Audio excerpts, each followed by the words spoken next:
Hello and welcome to Brightsmith's Women series. Today I'm joined by Jane Hoffer, the CEO of GoWithFlow. Jane has recently relocated from the States to Portugal, so welcome to Europe. And Jane, over to you if you want to give us a bit of background on yourself, who you are, and tell us a bit about Flow. Sure. So it's great to be here. I'll say boa tarde because it's afternoon here in Portugal and I'm working on my Portuguese.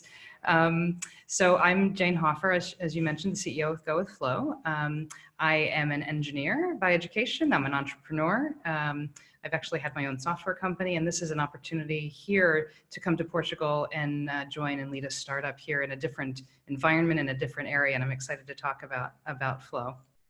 So what Flow does, we actually have introduced the first sustainable mobility management platform that provides unified mobility data to companies who are looking to have mobility across their entire ecosystem, from their customers to their employees, to their movement of goods and services. I kind of liken it to an ERP or supply chain planning backbone to an enterprise, using mobility data for business excellence and business innovation. Wonderful. And how did you get into mobility? What was it that really appealed to you? Yeah. Well, I mentioned supply chain for a reason because I started my career in supply chain. So I built my first software company around supply chain planning, and it really was around the movement of goods in consumer electronics and consumer packaged goods. So we were working in early days on how to be more efficient in moving goods and lowering the cost of transportation. At that time, it was about costs of transportation and so on. Now it's beyond that, right? It's about improving the mobility patterns, but also in reducing carbon emissions and so on, and improving the world. So I started in supply chain, so I've always had a love for this. My path veered a little bit through a couple different paths, to education for a little bit, and then on back to technology issues that's around movement. And so a few years ago, I joined a company here in Porto called Venium to help with connecting vehicles to the cloud to really improve the movement of data from vehicles to the cloud to improve safety in mobility. And then that led to Flow because I had the opportunity presented to me late last year to take on this new startup, which is really a new startup, and we can talk about that as well. But to really take the lead and move to Portugal, which was a new adventure for my husband and myself, and take on this opportunity to really change the way that people move for the better, and to really be part of this growing movement of people and companies focused on sustainable mobility. Amazing. And talking about mobility and the people within it, we've spoken before about women in mobility and diversity in general, and the need to have diversity in every organization. Why is it specifically, though, focused today on females, that we need more female voices in technology generally, but specifically in mobility as well? Yeah, this is an area that I have been incredibly passionate about for many, many years. Really going back to my start as an entrepreneur, because I was, as an engineer, as I mentioned, I'm an electrical engineer.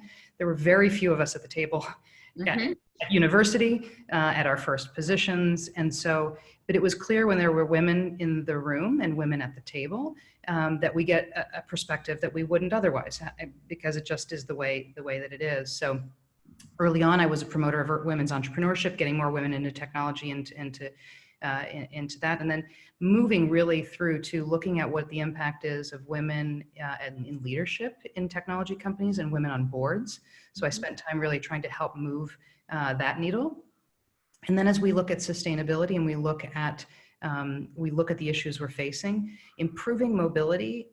Mobility is different from different people's and people's perspective, and women in particular. Women look at mobility from a different safety lens. They look at it from an accessibility lens. They look at it from a wider perspective in some cases than men, as they're moving children, moving elderly, and so on. So I think women at the table, regardless, shows across the board, from boards to executive teams to perspectives in planning. Women in the room and women of color, LGBTQ individuals improve in general the outcome of the plan and the vision because it's more diverse.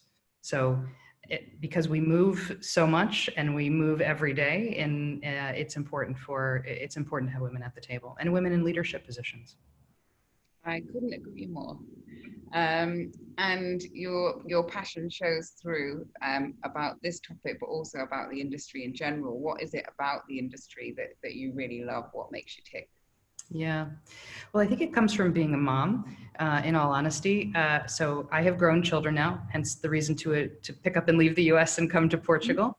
But our children are young adults, and they think about things differently. And the world that we are leaving them to raise their children and to grow their families is something that became really, really important to me as we started talking more about this with our children as they were in their preteens and in their teens, and then when they became drivers, and how are they going to interact? And one of our children went to school in New York City, and was a very avid public transportation consumer. And his perspective really was interesting to add to the conversation, and to get the perspective that maybe we don't need to own cars. If we had better ways to access different mobility options, things could improve. And then I think finally, so that was the inspiration. But I think finally, and I've talked about this a lot, is that COVID-19 and the pandemic has changed everything with regard to commuter behavior patterns and mobility patterns and so on. And we all noticed the impact when we stopped flying and stopped driving. What happened to our own quality of life? What happened to the quality of the environment? All of these things just play right into, we can make a change. And we can do it fast. And that's really why I'm so passionate about it, because I believe at this stage in my career, with the experiences that I have, and what I can do with the teams that I'm interacting with, I can really make a difference, and I can help our teams really make a difference. Amazing. And speaking of making a difference, what exciting opportunities lie ahead? Oh, there's so many. So I'm really new into this. So I joined Flow in January. Things from January through to July, when I came to Portugal, were obviously very different than what I had anticipated in 2020. So I just landed about 6 weeks ago here in Portugal, and am now actually working with the team here. So it's super exciting, and the opportunity now to really get in front of the right audiences virtually like this, and hopefully in more face-to-face meetings to talk about what's possible, and to build Flow as a company that extends beyond Portugal and Spain, and to bring the global perspective. One of the things that was most exciting to me is that the technology that Flow has, while it was born here in Portugal and really is a key contributor to mobility here in Portugal, has the potential to spread globally. And that's really the most exciting thing that I think we've got, is to how to do that smart, and how to do it in a way that we can take advantage of the movement that we're in right now. Well, very exciting times.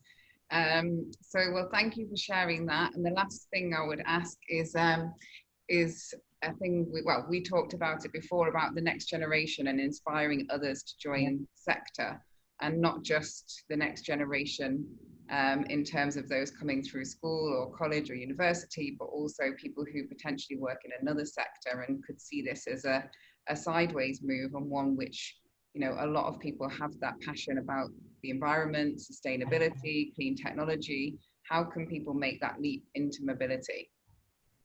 Well, I think it's a really important question to ask. And because sometimes, again, because my children are young adults, I'm helping my son try to find a job right now. They don't know necessarily how, they just expected they would have jobs, right, coming out of university, and things have changed.